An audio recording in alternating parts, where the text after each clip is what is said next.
하더니. 아멘. 형제간에도 다툼이 참 많습니다. 누구는 되게 자랑하고 싶어 하고요.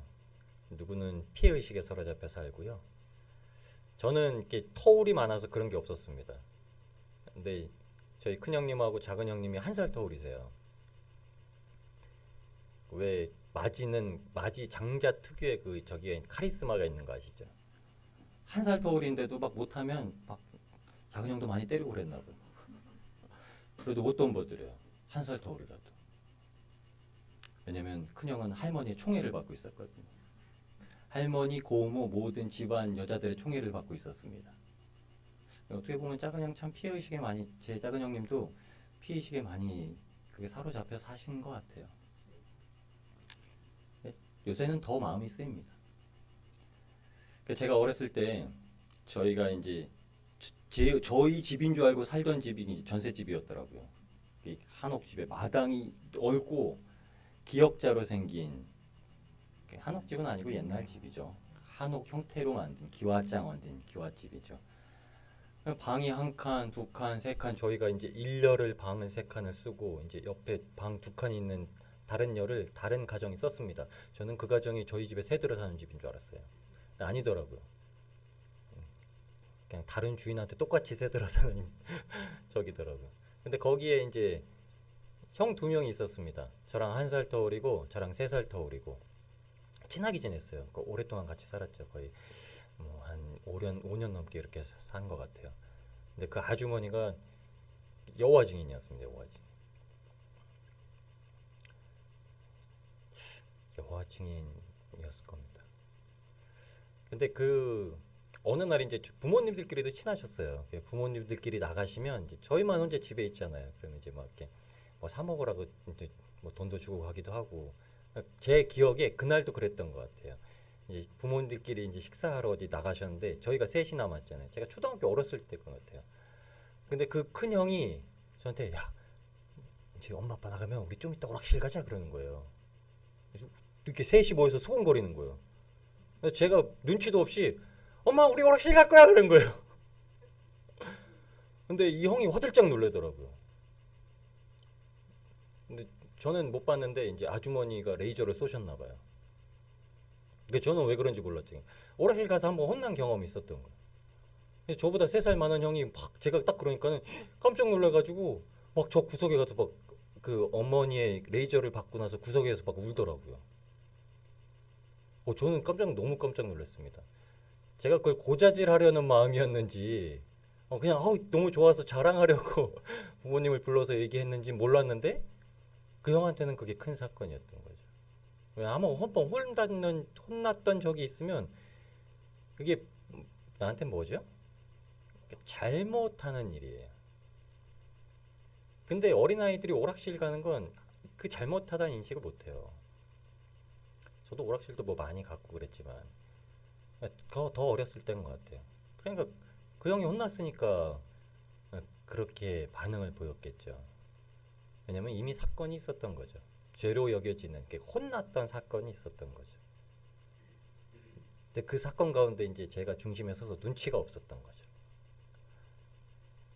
오늘 요셉의 사건이 나오는데 제가 갑자기 어렸을 때 그 생각이 나더라고요.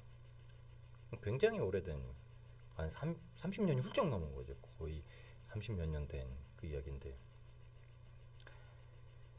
죄라는 것, 잘못된 거라는 걸 우리가 알면서도 그 인식을 뛰어넘는 게 바로 우리가 느끼는 쾌감, 재미입니다. 죄는 그것을 자꾸 쫓거든요. 근데 하나님의 사랑이 이렇게 주어질 때는 이것과 별개로 세상 가운데서 문제가 생깁니다. 문제가. 오늘 큐티 말씀을 자세히 살펴보시면 뒤에 해석하시는 걸 자세히 들여다보시면 거긴 그렇게 나와요. 아이고, 한 아들만 편애했던 야곱 때문에 가정에 문제가 생기는 거. 자기 자랑하는 것 때문에 가정에 문제가 생기는 것. 근데 그 이면에 그의 형제들에 대해서 그 해석이 뭐라고 적혀 있냐면 그 문제 가운데서도 죄를 저지르는 자들. 문제를 일으키는 자와 죄를 저지르는 자들이 가정 안에 함께 있습니다. 그냥 가정 안에는 옳은 사람이 있다 없다요? 없다. 가정 안에 생기는 모든 문제는 옳은 사람이 있어서 생기는 문제가 아니라 옳지 않은 사람들이 생겨서 있는 문제들입니다. 우리 교회에도 옳은 사람이 있다 없다요? 없다. 교회에 옳은 사람이 없다는 거죠. 야곱이 하나님의 사랑을 받는 자임을 어렸을 때부터 그가 알았는지 몰랐는지는 알 수가 없습니다. 성경은 말하지 않습니다.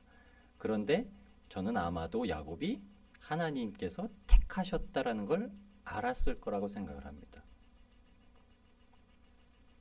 왜냐하면 야곱은 장막에 종용이 거하는 자라고 합니다. 종용이라는 말은 조용히 아주 조심스럽게 거하는 자라는 뜻이 아니라 장막에 온전히 거한 자라는 뜻이에요.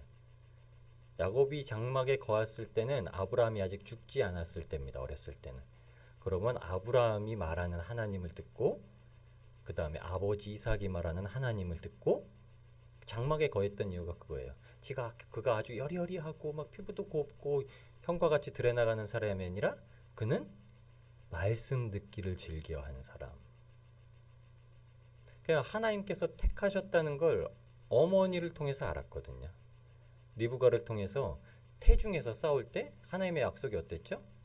둘째 아들이 더 큰 첫째 아들보다 더 큰 민족으로 이루게 될 거라. 약속을 들은 겁니다. 약속을. 아마 어머니가 그 말씀 하지 않으셨을까요? 왜냐하면 그래서 리브가는 야곱을 더 사랑했습니다. 리브가는 그것을 하나님의 그 말씀을 곰곰이 담아두고 야곱을 더 사랑한 거예요. 장자가 아닌데 약속을 받은 자예요. 그러니까 야곱을 더 사랑해요. 그러니까 아버지의 축복을 받으라고 그 못된 일을 공모합니다. 못된 일 아닙니다. 제가 이렇게 표현을 하는데 인간적으로 보면 아주 무서운 일을 저지릅니다. 엄마랑 아들이 공모하고서 아버지의 재산을 이제 막 뺏는 사건이 생기는 겁니다. 그러나 야곱은 하나님의 택하신 사랑을 받았다고 성경이 이미 기록하고 있습니다. 하나님의 택하심이 어떤 택하시냐면 야곱은 사랑하고 에서는 미워하였다. 이건 이미 제가 드렸던 말씀이기 때문에 더 말씀드리진 않겠습니다. 그리고 오늘 성경에 야곱이 요셉은 사랑하고 나머지 아들들은 어떻게 했다? 미워했다? 아니요. 미워했단 말 없습니다. 이 성경 곡해하지 마십시오. 제가 그래서 여쭤본 거예요. 혹시나 그렇게 말씀하실까. 미워했다라고 하지 않고 야곱은 요셉을 다른 아들들보다 더 사랑했다라는 말입니다. 그러니까 어떻게 해요? 12아들을 다 사랑했어요. 야곱은 12아들을 다 사랑해요. 손가락을 깨물어서 안 아픈 손가락이 없습니다. 이게 우리가 흔히 자녀에 대한 비유를 쓰는 말이에요. 손가락을 깨물어서 안 아픈 손가락이 없어요. 그 말은 다 사랑한다는 얘기예요. 안 아픈 게 있어요? 작게 깨무면 사랑하니까 작게 깨무는 거예요. 요놈의 새끼는 사랑하니까 상처 날까봐 작게 깨무는 거예요. 그냥 안 아픈 거죠. 요셉은 모든 아들을 다 사랑했습니다. 근데 그 중에 야곱은 요셉을 더 사랑했다라고 합니다. 영어로는 그걸 그냥 우리가 흔히 말하는 것처럼 더 사랑, 크기 표현으로 더 사랑 이렇게 얘기하는데 원어에는 조금 더 이렇게 다르게 얘기합니다. 좀 더 완전하게. 모든이란 뜻도 있는데 조금 더 완전하게. 그러니까 자기가 받았던 하나님의 사랑에 좀 더 가깝게 사랑했다는 이유 말합니다. 야곱은 속여 뺏는 자였지만 속이는 자였지만 하나님의 사랑을 아는 자입니다.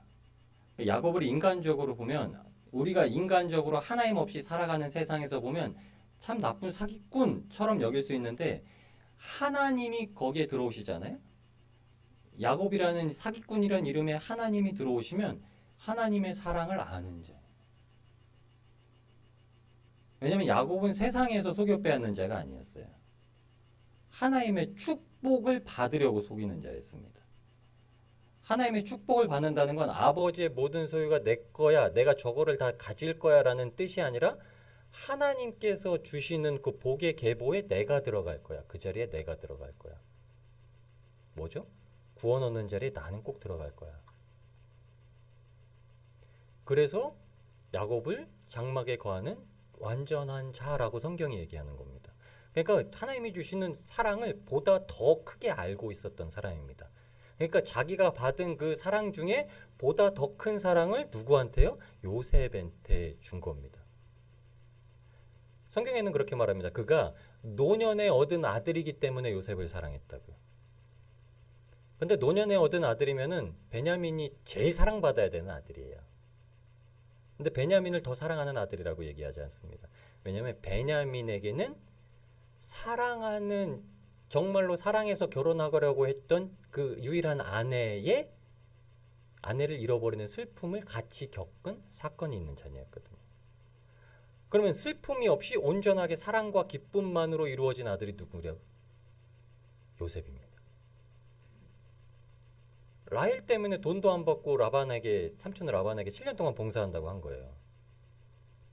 근데 삼촌한테 속아서 레아를 얻었고 6명의 아들을 낳고 라헬의 시기로 말미암아 여종을 통해서 2 아들을 얻고 그걸 또 보고 레아의 시기를 통해 말미암아 2 아들을 더 얻었고 그리고 마침내 라헬에게서 2 아들을 얻었습니다.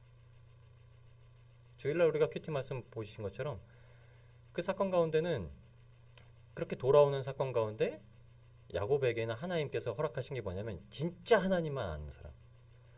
그가 의지하던 어머니도 이제 잃어버리게 됐고 그가 의지하던 어머니의 유모 드보라도 죽게 되었고 그리고 나서 장사 치르고 넘어온 길에 사랑하는 아내도 죽게 되어버렸고 그러니까 사랑하는 여인들, 의지하려고 했던 여인들이 다 떠나고 야곱은 삼촌과의 약속처럼 더 이상 아내를 얻지 않습니다. 자녀들만 보고 삽니다. 그 자녀들을 바라보면서 누가 제일 이뻐요? 요셉이 제일 이쁘죠.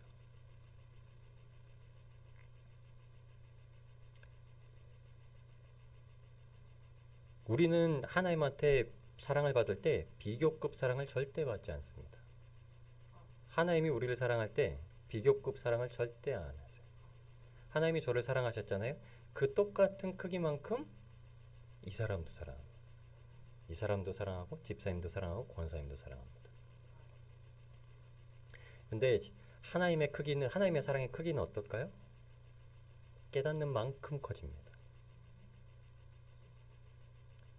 야곱이 요셉을 더 사랑했다라고 하는 건 요셉이 그 아버지를 얼마나 사랑했냐에 따라서 사랑의 크기가 달라진 겁니다. 요셉은 아버지한테 항상 아버지가 제일 기뻐하시는 일을 하려고 노력했던 자예요.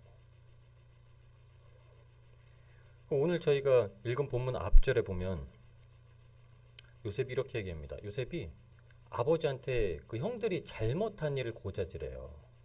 그러니까 형들이 미워하는 일이 이제 거기서부터 시작이 됩니다. 우리가 요셉처럼 잘못한 일에 대해서 요셉이 말하는 형들의 잘못이 아니라 요셉이 말하는 것처럼 잘못에 대해서 하나님 앞에 고할 수 있는 자는 하나님의 사랑을 정말 온전히 받는 겁니다. 하나님이 주시려고 하는 분량의 만큼 그 사랑을 끊임없이 받아들이는 겁니다. 예수님의 사랑을, 그래서 예수님의 사랑을 받고 예수님의 사랑을 하는 건 모든 것을 할 수 있는 겁니다. 그러니까 주님께서 하나님을 사랑하고 이웃을 사랑하는 말에 예수님의 사랑을 받아서 하면 말씀하신 대로 할 수 있습니다. 근데 그 말씀을 받아서 우리가 가지고 있는 사람의 사랑을 하면 제한적이 되고 그 안에서 문제가 발생하게 되고 그 안에서 사랑을 주는 자나 사랑을 받는 자나 뭔가 부족함이 생기게 됩니다. 예수님을 중심으로 한 사랑이 완전함을 이끕니다.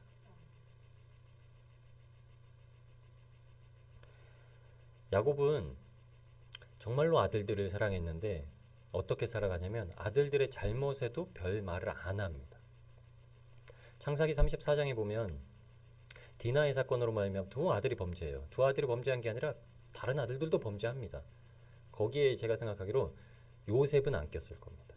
요셉은 나이가 어렸기 때문에. 디나의 사건에서 둘째 시므온과 셋째 레이가 가서 할례를 받게 한 후에 그들에게 가서 어떻게 하죠? 다 죽입니다. 그리고 나머지 형제들이 가서 약탈을 합니다. 거기에 있는 그 형제들이 10명이었을 겁니다. 그리고 35장에 보면은 르우벤, 장자 르우벤에 대해서 뭐라고 얘기하면 아비의 침상에 오른 자. 아비의 첩과 동침을 했다. 야곱은 그걸 보고도 아무 말도 안 합니다. 야곱이 아들들을 대하는 입장이 어떻게 했어요? 아들들이 다 사랑한 거죠. 그런데 오직 그 온전함으로 나아가는 요셉만이 잘못을 저지르는 게 아니라 그 잘못을 싫어하는 아버지와 마음을 같이 했다라는 거.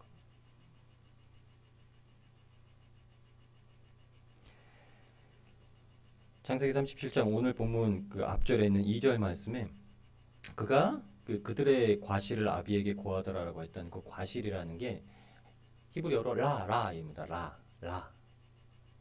이게 악이란 뜻이에요. 악.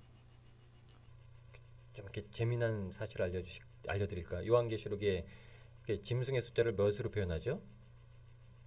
6. 구약에 이 악이라는 라가 6번 쓰여 있습니다. 귀담아 듣지 마십시오. 그냥 숫자가 똑같아서 말씀드린 겁니다. 더 온전한 사랑을 통해서 야곱이 요셉에게 왜 채색 옷을 입힙니다. 하나님의 사랑을 받는 사람은 도드라져요. 채색 옷은 그 당시에 그 물들이기 어려웠던 그 옷감에 물을 들여서 그거를 짜서 입혔던 옷이기 때문에 사람들이 그냥 보기엔 참 고가다라고 여겨지는 거죠. 근데 그 옷을 입으면 어떨까요? 사람들한테 도드라지죠. 그러니까 형제들이 채색 옷을 입은 걸 보니까 더 시기가 나죠. 어떻다고요? 더 꼴불견이었죠, 동생이. 그러니까 나중에 어떻게 하죠? 채색 옷을 찢어서 피에 담가서 아버지한테 갖다 드리죠. 여러분, 예수 그리스도의 옷을 입은 사람은 세상 가운데서 도드라집니다. 세상 가운데 미움도 받고요. 세상 가운데 질투도 받고 그럽니다. 그런데 이거를 통해서 하나님은 세상 가운데 찢김 받으신 예수님과 가장 유사한 아들을 만드시기 위해서 우리를 그렇게 입히십니다. 십자가를 말하는 자는 불편함을 얻습니다. 말하는 우리가 불편한 게 아니라 전달하는 자에게 불편함을 끼치고 우리에게 불쾌감을 표출하게도 만듭니다. 복음은 세상에 유쾌하지 않습니다. 왜냐하면 세상에 가지고 있는 모든 기준이 아니다. 세상에 통치하는 자들의 권력이 아무것도 아니다라고 얘기하기 때문입니다. 복음으로 오는 환난은 우리의 신앙의 진실된 여부를 우리가 스스로 보게 만듭니다. 어제도 잠깐 말씀드렸을 거예요. 교회가 세상 가운데 미움받고 있고 교회가 바쁘면 교회는 하나님의 복음에 잘 서 있는 겁니다.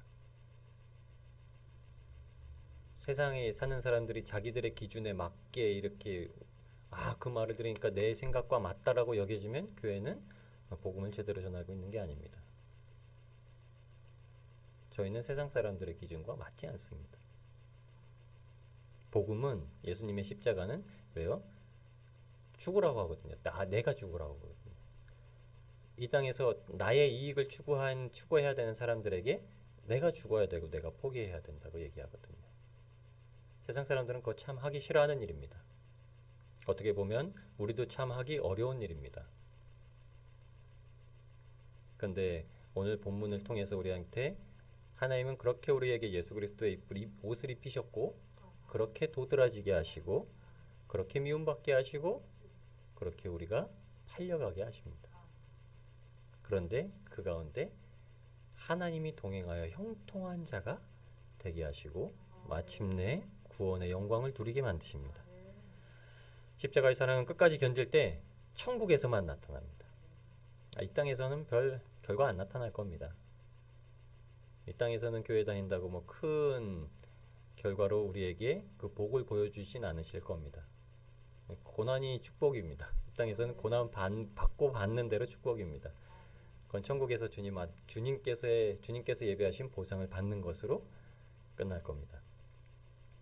요셉은 꿈꾸는 자입니다. 저 어제 꿈꿨습니다. 교회 꿈꿨습니다. 근데 그걸 제가 꿈 잘 기억 안 나거든요. 꿈 얘기 하려니까 꿈을 꾸게 하셔요. 생생하게 기억납니다. 근데 그냥 꿈이기 때문에 말씀 안 드릴 겁니다. 궁금하시죠? 근데 안 드릴 겁니다. 안 궁금하죠? 요셉은 꿈을 꾸는 자이기도 하지만 꿈을 해석하는 자입니다. 여기서 말하는 성경에서 말하는 꿈은 하나님으로부터 온 것을 말합니다. 구약의 꿈은 지금 우리가 꾸는 꿈으로 해석하는 것과 동일하게 역사하지는 않습니다. 왜냐하면 하나님께서 주시는 꿈은 예수님의 오시기 전에 구원의 계획을 계시하시기 위해서 드러내신 것이기 때문입니다. 그러니까 하나님께서 주시는 꿈은 성경 안에 우리가 예수님을 알면 그게 환상으로 다 알려지는 겁니다. 그래서 그거를 신약에는 예언이라고 말합니다. 예언은 하나님의 말씀을 해석할 줄 아는 것. 그것을 가지고 이 땅에서의 삶이 아니라 하늘의 삶을 꿈꾸게 만드는 것. 그것입니다. 구원의 계시를 이제 계획을 계시하는 도구였습니다. 요셉이 그 꿈을 꾼 겁니다. 요셉이 이 꿈에 대해서 어떤 의도로 하는지는 알 수 없습니다. 잘난 체였는지, 제가 아까 말씀드린 것처럼 잘난 체였는지, 아니면 그것이 신약에 드러나실 예수님을 자랑하기 위해서 그런 건지. 근데 우리는 압니다. 그게 어떤 사건으로 연결되는지. 가나안에서 굶어 죽게 된 그 이스라엘 백성의 시초를, 가족들을 다 건지기 위해서 하나님께서 보여주신 사건임을 압니다. 그러나 이 당시는 몰랐죠. 이 당시는 야곱도 모르고 형제들도 모르고 요셉도 모릅니다. 믿음과 그가 하나님께로부터 온 모든 것이 진짜 하나님께로만 온 것이다. 모든 것이 하나님께로 왔다는 그 믿음, 그리고 신앙을 지니고 있음을 우리에게 분명히 내 믿음은 어떤가 이걸 살펴보게 만듭니다. 창세기 45장 5절에 마침내 20여 년의 시간이 지나서 요셉은 형들에게 그렇게 얘기합니다. 하나님이 생명을 구원하시려고 이 사건을 주셨다. 그리고 바로에게 나가서 꿈을 해석할 때, 그리고 감옥에서 관원장들의 꿈을 해석할 때 요셉은 이렇게 얘기합니다. 해석은 하나님께 있습니다. 해석은 하나님께 있습니다. 여러분, 우리의 삶의 해석이 어디에 있습니까? 하나님께 있습니다. 꿈꾸는 것 같은 천국을 꿈꾸면서 살아가는 우리의 삶의 해석이 어디 있습니까? 하나님께 있습니다. 예수님의 십자가에 있습니다. 그런데 그것을 해석하실 수 있습니까? 예수님의 십자가 있다고 인정하실 수 있습니까? 그걸 인정한다면 죽는 겁니다. 그걸 인정한다면 나는 죽고 예수님은 살고, 우리 삶이 해석된다면 죽고 참고 견디고 맞으면 됩니다. 정말 어려울 겁니다. 왜냐하면 이것이, 이런 사건이 올 때마다 우리의 폐부, 가장 깊은 곳에 있는 악을 드러내게 하기 때문에. 저도 불긋불긋 마른 아이도 얼굴이 막 붉어진다니까요. 무슨 막 이러면서요. 안 그러신가요? 저만 그렇죠. 저만 아주 그냥 혈기가 있어서.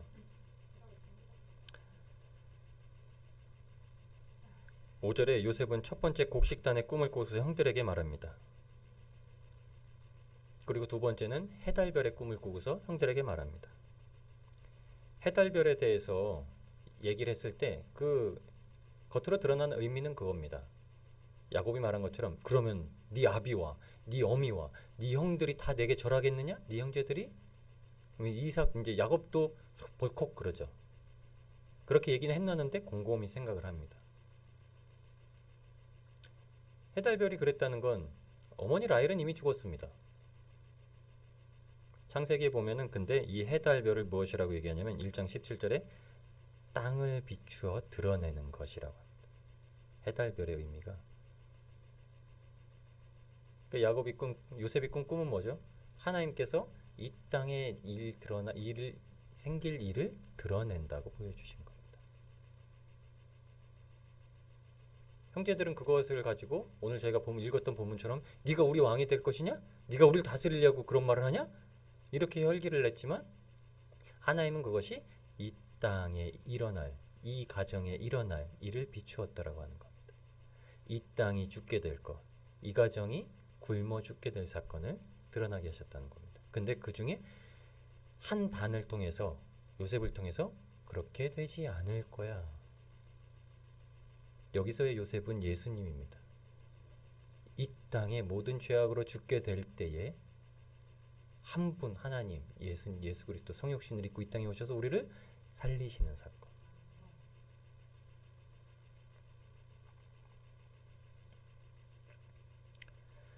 이것을 통해서 형들의 모든 악감정이 막 쌓이기 시작합니다. 제가 생각하기에는 그 감정의 모든 나쁜 요소들이 아마 다 들어와 있을 것 같아요. 4절부터 11절까지 말씀이 이렇게 이루어지는데 뭐라고 했는지 차근차근 살펴보시면 4절에는 형들이 그 얘기로 말미암아 고자질한 거로 말미암아 요셉을 미워하였다 써 있습니다. 그리고 또 뭐랬냐면 그 미워한 것 때문에 이 자녀들한 요셉한테 동생한테 더 이상 얘기하는 걸 불편해 여겼다 그래. 그 5절에 보면은 이렇게 또 말하는 것으로 말미암아 요셉을 더욱 미워하였다 그래. 그리고 8절에는 두 꿈을 두 번째 얘기하니까 더더욱 미워했다고 말합니다. 그리고 마침내 11절에는 그걸로 시기했다고 얘기해요. 더 이상 요셉은 이제 벗어날 그 악감정에서 벗어날 통로가 없습니다. 눈치가 없는 자가 아닌 이상 그런 악감정을 가지고 사람을 대할 때는 어떻죠? 알까요? 모를까요? 진짜 이 미워하고 불편해하고 더 미워하고 더더욱 미워하고 시기하고 이런 모습을 볼 때 모른다고 하면 진짜 눈치 없는 사람. 세상을 살아갈 수 없는 사람이에요. 야곱이 알았겠지 않습니까? 알지 않았겠습니까? 저 같아서 알을 것 같아요. 누가 표정만 바뀌면 보입니다. 목회자가 되니까 그렇더라고요. 담임 목회자가 되니까 표정만 보면 막 가슴이 덜컹 무슨 일 있나 무슨 문제 있나 막 덜컹덜컹합니다. 눈빛으로도 보여. 제가 좀 눈치가 좀 있습니다. 아내한테만 눈치가 없지 다른 거에는 눈치가 있어. 아내한테만 일부러 집에서만 눈치 없는 척 하냐는 거지 눈빛을 봐서 조금 그럽니다. 사회생활의 눈치는 좀 있습니다. 제가 저렇게 얘기 나올 줄 알고 탕 중간에서 막은 겁니다. 근데 아주 특이한 점은 하나님의 사랑을 받은 요셉이 그 형들에 대해서 그 악감정에 대해서 불편해하고 있지 않았다는 겁니다. 특이한 점입니다. 로마서 12장 21절 그리고 데살로니가 3장 13절에 보면 사도들이 늘 쓰는 말이 있습니다. 사도 바울이 늘 쓴 말이 있습니다. 그게 뭐냐면 선으로 악을 이기는 것. 선으로 말미암아 선을 행할 때는 낙심하지 말고. 선이라는 의미 자체가 하나님이라는 것을 알고 있었기 때문에 그렇게 얘기할 수 있었던 겁니다. 그럼 이 상황은 딱 사도 바울이 말하려고 했던 그 마음을 요셉이 품고 있었다는 겁니다. 형들에 대해서. 그래서 창세기 37장 13절, 오늘 본문 13절에 보면은 이스라엘이 요셉에게 이르되 형들이 10명이 그 가축의 무리를 이끌고 이제 가축을 먹이러 갑니다. 세겜 땅으로 그 형들이 보냈는데 세겜을 지나서 도단까지 갑니다. 지금 아버지와 원래 이스라엘 그 가족이 살던 곳은 헤브론입니다. 아버지를 장사 치른 곳, 아버지 어머니를 장사 치른 그곳에서 머물고 있다가 양을 먹이러 가는데 어디까지요? 세겜까지요. 세겜이 어디죠? 디나의 사건이 벌어진 곳입니다. 그들이 죄악이 벌어진 곳으로 갑니다. 근데 그 거리가 얼마인 줄 아세요? 70km입니다. 양들을 이끌고 70km 가려면 얼마나 많이 걸어야 되는지 아시나요? 근데도 세겜까지 갔다는 겁니다. 죄를 저지른 자들이 자기의 죄가 성취감으로 보이는 세겜까지 형제들이 간 겁니다. 내가 죽이고 싸워서 이기고 집에 빼앗았던 것. 악한 감정을 품고 있는 사람들이 어디로 가는지 아시나요? 자기의 악한 것을 행하던 곳으로 여전히 돌아갑니다. 하나님은 우리한테 그걸 보여주십니다. 그리고 그곳을 지나서 더 이동을 합니다. 야곱이 그 형들의 소식, 그렇게 멀리 갔으니까 시간이 좀 지났다는 얘기입니다. 형들의 소식이 궁금하다는 건. 그 당시에 전화도 없고 가서 뭐 한 달이 지나고 약탈을 당했는지 어떻게 지냈는지 모른다는 거예요. 왜요? 야곱은 사랑하기 때문에. 아들들을 사랑하기 때문에. 그러니까 어떤 일이 벌어질지 몰랐으니까 나중에는 베냐민을 안 보내려고 하잖아요. 곡식 사오를 할 때 베냐민을 안 보내려고 합니다. 왜냐하면 사건이 한번 터졌기 때문에 두려움이 있기 때문에. 그런데 이때는 사랑하는 아들, 가장 사랑하는 아들을 야 형들이 뭐 하고 있는지 보고 와라고 합니다. 이 형제 간에서 무슨 일이 있었는지 야곱은 아버지는 몰랐을 수 있습니다. 내가 이 자녀를 편애해서 어떤 일이 벌어지는지 몰랐을 수도 있습니다. 자녀 간의 문제니까. 그런데 당사자인 요셉은 알잖아요. 근데 요셉은 아버지가 거기 다녀와라 하는 말에 내가 그리하겠나이다. 한글로는 이게 어떤 표현, 어떤 감정인지 모르잖아요. 좀 찝찝한데도 가야 되는 감정인지 그냥 흔쾌히 가겠다는 감정인지. 히브리어로 이게 헨이라는 말입니다. 감탄사예요. 감탄사. 우와! 자! 이제 뭐 이런 뜻이에요. 그러니까 아버지가 보내겠다는 말씀하시마자 오! 네! 뭐 이런 뜻이에요. 좋죠? 뭐 이런 뜻이에요. 제가 가려고 했는데 아버지가 미리 말씀하셨습니다. 좋죠? 뭐 이런 뜻이에요. 흔쾌하게 그걸 받아들였다는 말입니다. 야곱이. 아무런 고민도 없었다는 거예요. 요셉은 형들이 주는 악감정을 본 게 아니라 아버지가 주는 사랑을 보고 산 사람입니다. 이 땅을 사는 우리가 무엇을 보고 사는지 아나요? 어떤 일이 벌어지는 문제에 대해서 보고 사는 게 아니라 그것 때문에 하나님을 찾는 게 아니라 그냥 하나님을 알았기 때문에 하나님이 주시는 사랑으로 이 땅 가운데 어떤 형편에 놓여도 기쁘고 즐겁게 살아가는 겁니다. 이것을 이렇게까지 되기 위해서 우리가 이 땅 가운데서 신앙생활 하는 겁니다. 그게 되시겠습니까? 그게 되시겠습니까? 물어본다면 글쎄요. 근데 저는 압니다. 겪어본 사람들은 네, 됩니다 라고 말한다는 걸 압니다.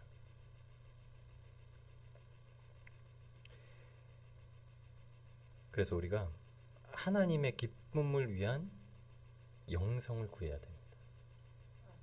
왜냐하면 우리가 얻는 기쁨은 내 기쁨이 아니에요. 내가 내 안에서 막 솟구치는 기쁨이 아닙니다. 하나님의 기쁨이 우리 안에서 요동치는 겁니다. 왜냐하면 하나님께서 성전을 삼으셔서 이 안에 들어오셨다는 그 기쁨이 이제 구원받은 자 안에 내가 자정하고 있다는 하나님의 기쁨이 우리의 삶을 기쁘게 만드는 거예요. 이게 영성입니다. 영성. 예수님과 제자들이 우리에게 가장 강조하는 게 무엇이냐면 복음을 위해서 자기를 내어놓으라는 겁니다. 마가복음 8장 35절에 누구든지 제 목숨을 구원코자 하면 잃을 것이요 누구든지 나와 복음을 위하여 제 목숨을 잃으면 구원하리라. 아멘. 그러면서 38절에 이렇게 얘기합니다. 이것에 대해서 누구든지 이 음란하고 죄 많은 세대에서 나와 내 말을 부끄러워하면 복음을 통해서 십자가에 죽어야 된다는 이 말을 부끄러워하고 피하려고 한다면 인자도 아버지의 영광으로 거룩한 천사들과 올 때에 그 사람을 부끄러워하리라. 이 땅에서 복음을 위해서 사는 데 있어서 이 땅에서 내가 갖고 있는 모든 슬픔과 고통을 겪는 것에 대해서 하나님 앞에 맡기고 그것이 아무것도 아니다. 하나님께서 나에게 약속하신 것이 있다라고 주님을 붙들고 사는 삶에 대해서 부끄러워한다면 이 땅에 대해서 돈이 없어서 내가 좀 가난하게 살아서 하나님 믿는데 가난하게 살아서 부끄러워한다면 이 땅 가운데서 내가 하나님을 믿는데도 여전히 찌질하게 사는 것처럼 여겨진다고 내 스스로가 하나님의 자녀를 부끄러워한다면 주님께서 다시 오실 때 주님께서도 네 마음의 부끄러움처럼 부끄러워하시겠다는 겁니다. 부끄러워하시겠다는 건 그러면서 받아들이는 게 안 받으신다는 얘기죠. 예수님과 함께 견디고 죽는 것을 부끄러워하지 말라고 하십니다. 우리한테는 예수님이 부끄러운 분이 아닙니다. 우리한테는 예수님 때문에 참는 게 부끄러운 일이 아닙니다.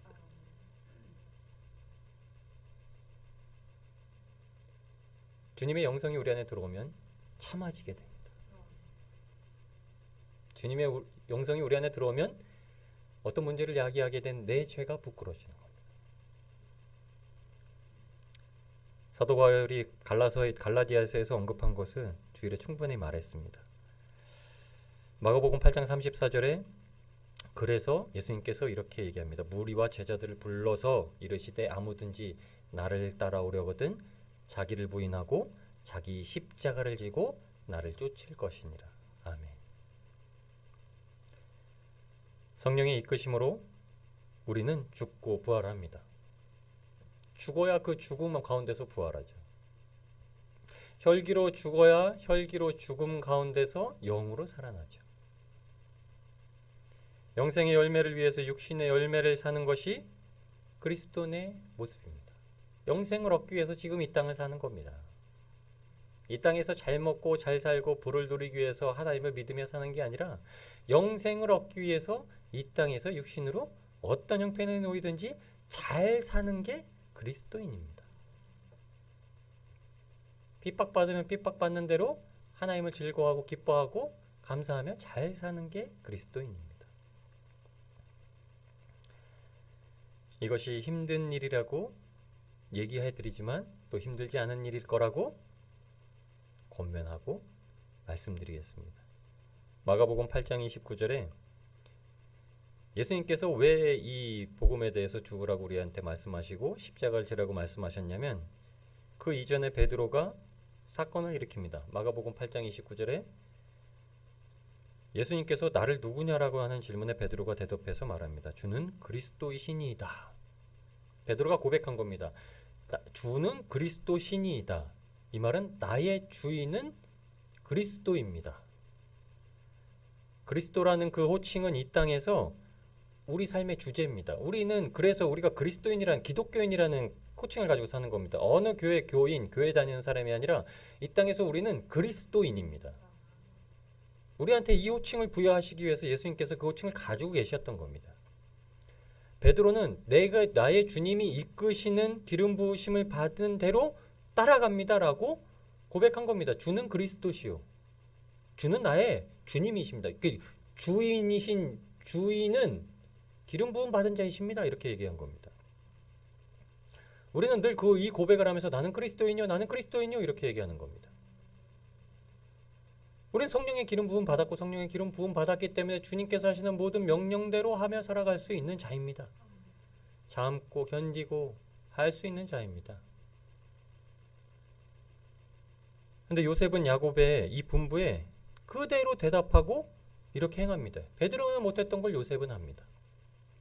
베드로는 주는 그리스도의 살아계신 하나님의 아들이니다 하고도 주님의 길을 짠 하고 막았지만 요셉은 안 그럽니다. 요셉은 아버지가 말하는 대로 네! 하고 바로 그 길을 떠납니다. 요셉은 말한 대로 대답한 대로 행합니다. 우리의 영성으로 인해서 이루어지는 우리의 감정 컨트롤이 바로 하나님의 기쁨을 내 삶에 받아들이는 겁니다. 심리학자들이 말하는 나를 위해서 감정 컨트롤하는 게 아닙니다. 감정 컨트롤이 되는 것은 우리의 영성이 하는 겁니다. 성령님께서 행해 주시는 일입니다. 만약 여러분 생각해 보십시오. 제가 정말 귀한 분을 모시고 제가 정말 귀하다는 분은 가장 높은 분을 말하는 게 아니라 제가 너무나 보고 싶고 너무나 존경하고 너무나 사랑하고 한 번도 만나 뵌 적이 없는 분을 가정해서 얘기하는 겁니다. 저는 미국의 어떤 목사님이라고 그렇게 가정을 하겠습니다. 제가 좋아하는 목사님이라고. 그 목사님이 갑자기 저한테 연락을 하셨어요. 파스터 홈 막 이러면서 이제 연락을 하셔서 저녁을 먹자고 저녁 식사를 초대를 하셨습니다. 근데 그 저녁 식사를 초대한 곳이 제가 가보지도 못했던 서울의 가장 고급 레스토랑 막 그 휘황찬 음식이 나오는 그런 레스토랑이었다고 가정을 했죠. 이 사건 벌어진 게 아닙니다. 진짜 아닙니다. 가정을. 그런 곳에 가서 저녁을 먹자고 연락이 오셨어요. 그 날을 고대하고 막 하고 있는데 그날 당일이 돼서 식사 약속 시간 한두 시간 전이 됐는데 배가 너무 고파와요. 배가 너무 고픕니다. 고민을 하고 참고 그 자리에 가서 식사를 맛있게 하고 막 담화를 할까 이렇게 하다가 배고픔을 못 이기고 제가 밥통을 열어서 흰 쌀밥을 양푼에다가 덜어가지고 고소한 참기름을 뿌리고 맛있는 나물을 넣고 고추장을 넣고 싹싹싹 비벼서 한껏 먹고 그 자리에 갔습니다. 제가 그렇게 하겠습니까? 아무리 배가 고파도 제가 그렇게 하겠습니까, 여러분? 저는 정말 안 할 겁니다. 근데 아마 그렇게 된다면 제가 그 배고픔 때문에 고민을 할 겁니다. 고소한 참기름내가 나는 그 비빔밥을 먹고 갈 것인가? 이 배고픔, 아우 막 쓰라린 속을 좀 참고 갈 것인가? 저는 무조건 쓰라린 속을 참고 갈 겁니다. 왜냐면 첫 번째는 나를 부르신 그분이 식사 자리에 초대하셨다는 걸 알기 때문에 그 식사 자리에 초대하셨다는 초청받은 자로서의 우를 범하지 않기 위해서, 거기서 식사를 하기 위해서 부르신 거잖아요. 그 두 번째는 그분이 내가 너무나 만나 뵙고 싶어 했던 그분 앞에 그렇게 부르신 자에 대한 제 모습이 존중의 표시가 아니기 때문에요. 하나님이 우리를 그렇게 부르셨습니다. 예수님께서 이 비유에 말씀하십니다. 혼인잔치, 아들의 혼인잔치를 하는 왕의 비유를 하십니다. 가장 존귀한 자가 가장 존귀한 자리를 만들어서 우리를 부르시는데, 우리 이렇게 얘기합니다. 나 빌딩 사가지고 관리해야지 못 가는데요. 저 결혼해서 안 돼요. 결혼해야 돼서 안 됩니다. 밭 사야 돼서 안 됩니다.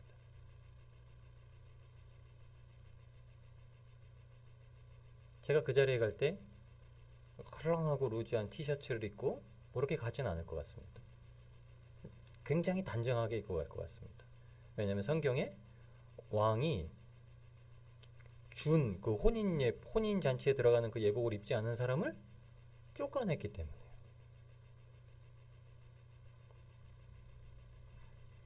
하나님께서 우리에게 주시는 말씀은 가장 귀한 분이 부르는 가장 귀한 자리에는 합당한 것이 있다라는 겁니다. 그 합당한 것은 제가 방금 말씀드린 겁니다. 내가 속이 쓰리고 너무나 고통스럽고 아파도 참아야 되는 것. 그래서 마침내 가서 받아야 되는 것. 그리고 마침내 봐서 누려야 되는 것. 하나님의 기쁨은, 하나님의 그 기쁨이 요셉을 컨트롤하는 겁니다. 그 형들 나 못 보겠는데. 형들한테 아버지가 안 계신데 형들한테만 가면 또 형들이 나한테 해코지하는 거 아니야? 요셉에 들 수 있는 두려운 감정, 반감정, 이런 것들을 아버지의 기쁨이 컨트롤하고 있는 겁니다. 요셉은 그 감정이 없어요.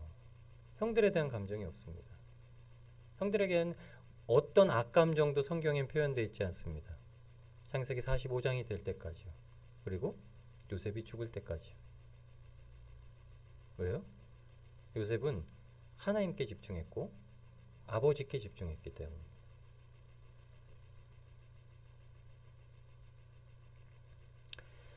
선교사들이 선교지에 나갈 때 자녀들이 다 함께 갑니다.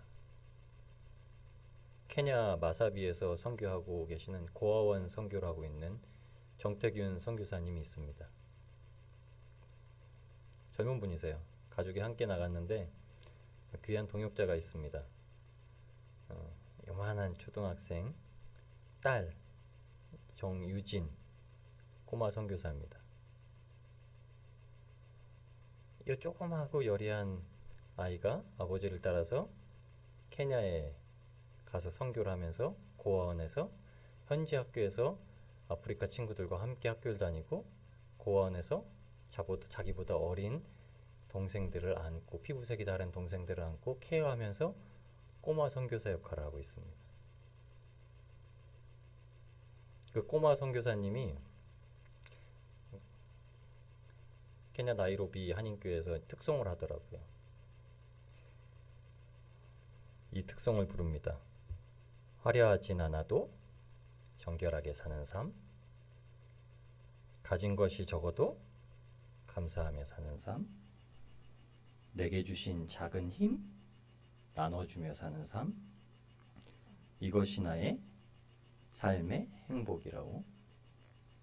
눈물 날 일 많지만 기도할 수 있는 것, 억울한 일 많으나 주를 위해 참는 것, 비록 짧은 작은 삶 주 뜻대로 사는 것, 이것이 나의 삶의 행복이라고. 하나님의 주신 꿈을 꾸는 자는 십자가를 지고 천국을 가는 자입니다. 2살배기든지 90 먹은 어르신이든지 똑같습니다. 그 길이 나를 시기하며 미워한다 해도 아버지 하나님의 기쁨을 알기에 멈출 수 없는 길. 내 마음과 내 감정을 의지하지 않고 하나님의 사랑의 확신으로 가는 그 복된 길입니다. 오늘 요셉처럼 그 복된 길을 오직 하나님만을 의지해서 나아가는 사랑하는 멜리데 가족들이 되기를 우리를 구원하신 예수님의 이름으로 축복합니다.